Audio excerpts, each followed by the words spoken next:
छोटे मोटे देवरा दुलरुआ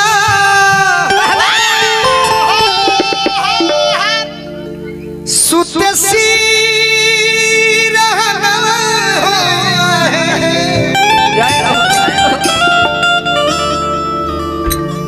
आधी आधी रतिया में खाड़ा खाड़ा खाड़ा कदो करे ले बेला ना अरे बात एकरा पर निमन गीत गावल जाओ हटौरा पियवा के प्रदेश गइला के बाद मेहरारू कहते चलो सहने चल रे भैया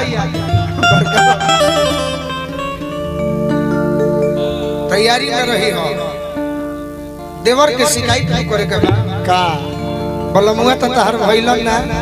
देवरे का में आई कह दिया का हो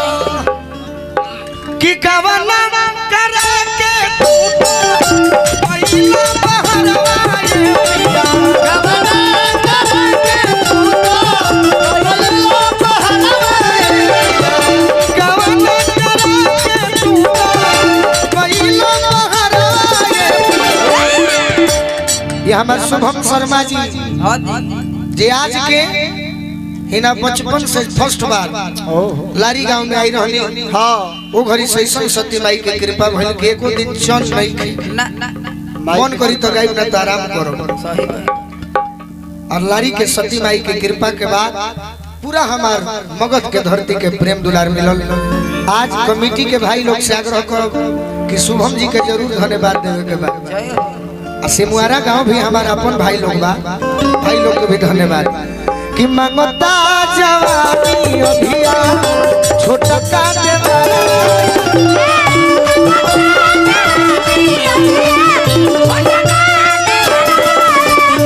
मंगता जवानी अभिया छोटा का देवारा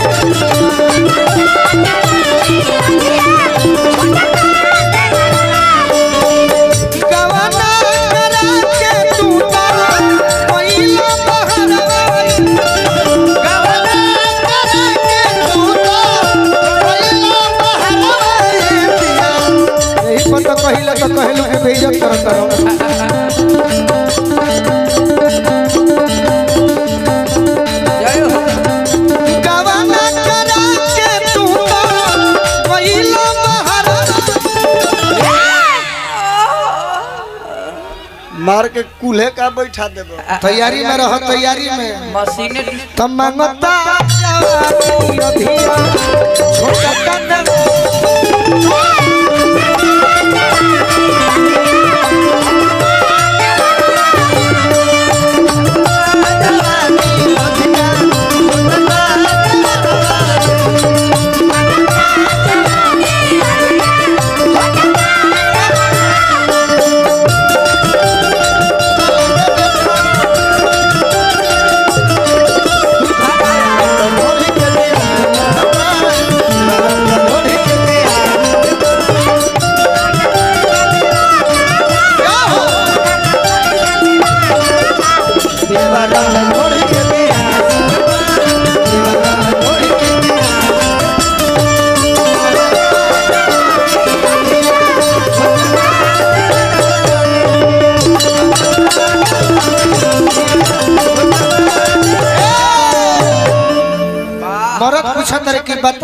बताओ का करते हैं नया भौजी अच्छा मोरो सब सोचत हो खब नो के भाई गोलू राजवा मर्दे गावे खातिर पैसो लेता हां एने ओने सटियो जाता हां जी ए करे तब मजा है दूसरे के पैसा से छुइयो लेता और ओरो सब सोचत हो खब नो कि मौलो पे लेता पगड़ियो बंधा जाता हां मंचो पर रुपया लेता हां गवहू खातिर पैसा लेता हां हनी के छुइयो देता चर ए भईवा ए करे तब मजा है ऐसा बात नहीं ना गीत में भाव जरूरी बा सही भाव ना दिए तो गीत मर जाला यही से हम दोनों में तनी सटल चाहिए कहत है कि सुनी का कोइले बा कि रहे घूरी आइल घर में रहत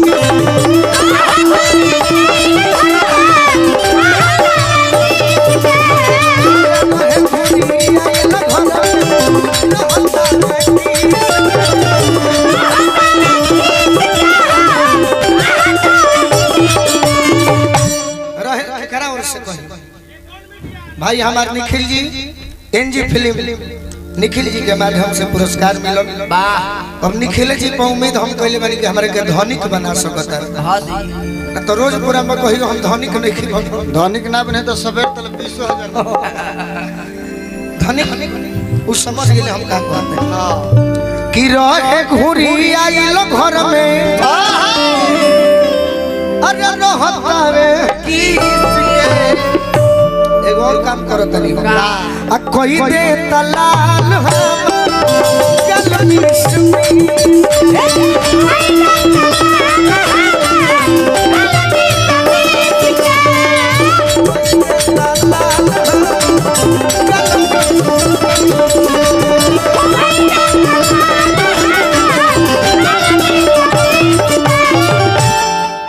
पखाउज में चले गए कि रतिया में सुती जाता आई के बजरा ये पिया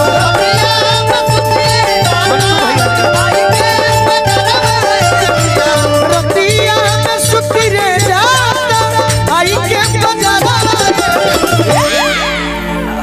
मंटू भैया समाज सेवी तो है वाह। बाकी आज हम खुशी भइनी है बड़ी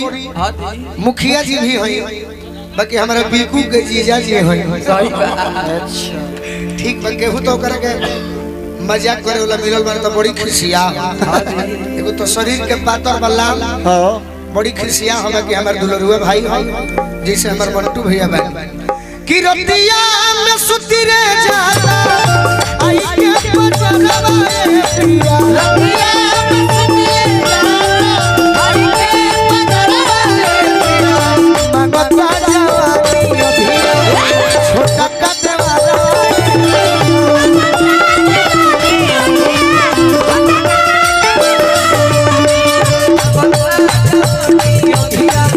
छोटा कद वाला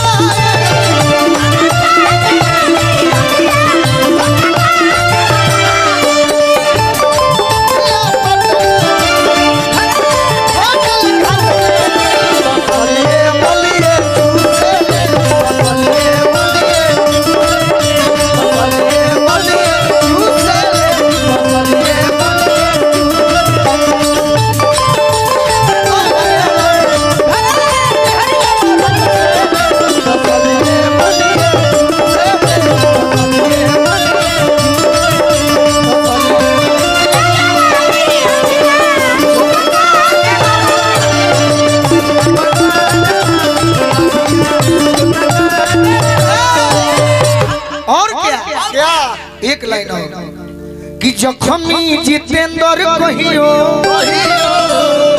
तैयारी में ना रहलू हमारा बेजी वाह वाह कि जखमी जितेंद्र कहियो अरे ना सिताहर थाती झटका मारो तरू का स्थिति बा ए आंख रही तो फूट जाइत कि ना अरे पप्पा की बीमार हो गया कि जखमी जितेंद्र कहियो कही आह दादा का कर बुझे देखिए धकिया के पैसा मत निकालो अरे नासी तोहर थाती अच्छा तुझे करे के प्यार कइले होई हां वो कहां से इतना मजा लेत होई जतना हम लेत तू साफ दोनों अक्सान हर होई वो तब 2-4 लाठी पिटाइयो जाते कि जखमी जितेंद्र कहियो अरे नासी तोहर थाती काहे की आ गोलुआ देवरा भई बड़े मुतप्पा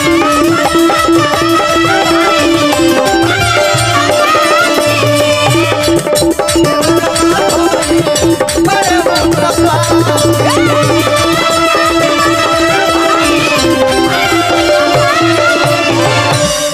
कि रहे घुरी आइल हरदा अरे घर के भीतर पिया का करता आज अपना जीवन में धर्मेंद्र भैया पहला बार हां एगो चीज हम देखनी हजार तरह का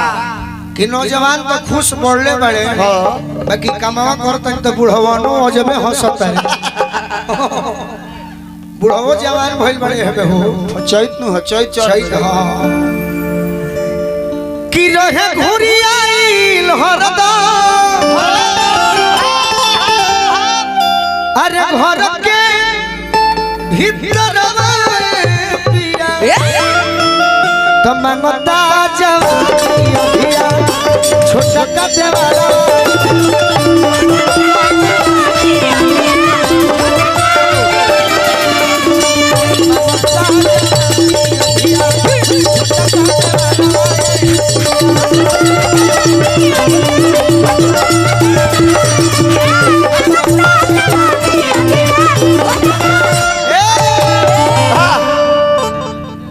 मजा आइल हम भैया अब एगो